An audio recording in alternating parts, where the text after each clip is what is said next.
হাই friends, সকলোৱে খোৱা বোৱা কৰিলেনে? আমাৰ কিন্তু আজি ভাত নাই দেই। আজি আমাৰ নমহীয়া সকাম এখন পতা হৈছে আৰু এয়া গোপিনীসকল আহিলে। প্ৰসাদ এফালে ধুই আছে আৰু এফালে ফল মূল কাটি আছে। মই চাহ দিলোঁ আৰু এফালে আমাৰ পায়স বনাই থকা হৈছে। প্ৰসাদৰ লগত পায়সো হ'ব, মিঠা অকণমানটো লাগেই ন, সেইবাবে। আৰু এফালে তামোল উলিয়াই দিছোঁ, তামোল কাটি আছে। চাহ খাই কৰিতো তামোলখন প্ৰয়োজন হয়েই, সেইবাবে তামোল। আৰু এইফালে আইসকল লাহে লাহে আহিলে আৰু এজনী এজনীকৈ গোট খাইছে। এতিয়া নাম হ'ব, আপোনালোকে শুনক দেই।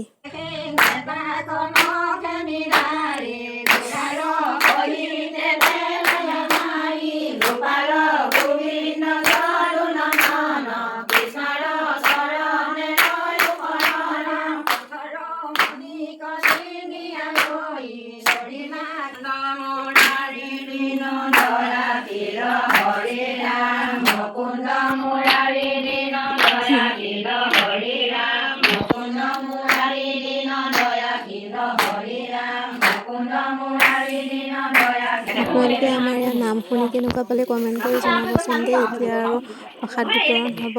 আজিলৈ আহিছোঁ।